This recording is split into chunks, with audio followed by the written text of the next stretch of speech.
Today's review is going to be a short and sizzling showcase of Showgunners, an XCOM meets the Running Man that may not bring in new fans for the series, but still is a very entertaining show nonetheless.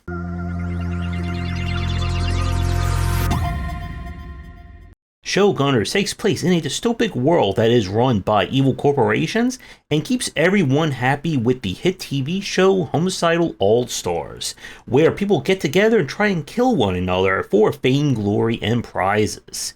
And we are the latest contestant trying to take out the #1 contender in order to exact revenge and maybe end the show as we know it.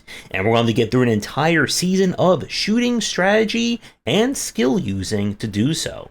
As I said in the singer, the game definitely borrows elements of XCOM and the Running Man, but there's certainly some other modern elements of kind of tactical RPGs or SRPG design here to go with it. Each level takes place in kind of a quasi open area. It's very much akin to the first Mario plus Rabbids in that you're free to move around, solve puzzles, find bonus challenges, loot, weapons, and so on before getting into battles. And each one of the major battles is its own arena with rules, modifiers, and more. You'll have a limited number of characters that you'll be able to take into combat with you, and this number will grow slowly over the course of playing the game, but you're never going to be able to bring everyone to the field. Fortunately, characters will level up if they're benched as well, but you'll be able to quickly find the group that you prefer. And this kind of gets at one of the things that Showgunners does quite well, that each character is their own unique person with their own special abilities and playstyle to go with it. One of the characters is a special hacker who can camouflage himself as an enemy, and then the enemy that he camouflage himself out becomes the quote-unquote sponge or tank for the next turn. You can of course get a big giant robot who may not be able to hide or take cover, but it doesn't necessarily matter when they can shoot rockets and punch someone like a giant truck. Each character has a skill tree, and if you do everything in each level, you'll have more than enough experience to get everyone's perk tree fully unlocked. Now, as for the general combat, it goes with kind of a more modernized take on the Firaxis' version of XCOM.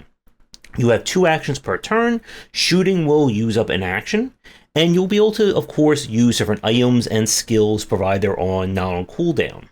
Melee makes a very useful return here, as some characters gain boosts when they're in melee range. You can also have one character who can just keep gaining 1 action point recharge every time they kill an enemy in melee, which can lead to you just doing some massive chain killing along the way. Now, a big aspect of the customization are the different weapons. Each character has a set kind of weapon class or weapon type they'll be able to use, and there's different versions of them with special perks or bonuses, and this also relates to how enemy damage is calculated. If an enemy has an armor type equipped on them, they will take reduced damage, provided that you're not using a weapon that is strong against it. If you do use it, all your damage can be modified by, I believe it's 1.5 to 2 times the damage. This allows kind of weaker weapons to keep their viability a little bit longer, but eventually you're going to want to upgrade and buy the better stuff. And the game came with free DLC that kind of activates near the penultimate part of the main game that provides you with additional challenges and access to even more overpowered and outlandish weapons to go with it. Now, with all that said, if you're looking for an ultra challenging take on the XCOM formula, Showgunners doesn't quite get there, at least on the lower or medium difficulties. You do have to deal with the RNG of hitting an enemy, but the game is far fairer, especially with the use of the different items and the customization routes. With your different characters, you'll probably find a strategy that works well for you or a party that works the best, and then you can kind of repeat that from battle to battle. I do like exploring the stages, and I wish more strategy RPGs, or however we want to call them, kind of do more in that respect.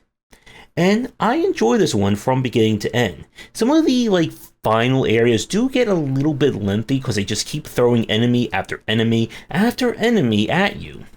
But again, once you have a fully furnished party with all the bells, whistles, skills, modifier chips, and of course weapons, you should be able to do quite well in this one.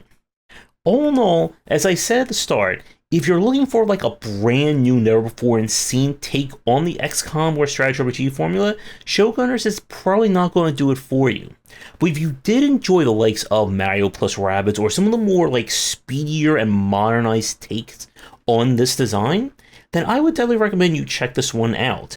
And the DLC is completely optional. You'll get the full story from beginning to end just playing the main game. The DLC just simply adds more content to like near the very end of it. So with that, Showgunners was played, I believe, with a retail key. If you want me to do your game for a future stream and showcase, does it involve shows, shooting, gunning, or anything else, please get in touch. If you did play this one, let me know what you thought about it down below. And with that, I'll see everyone for our next review. Thanks for watching, and a special thank you to our Patreon supporters. If you enjoyed the video, do the YouTubing stuff, be sure to visit our Discord and Patreon, and if you're interested in more in my thoughts on design, check out my game design books.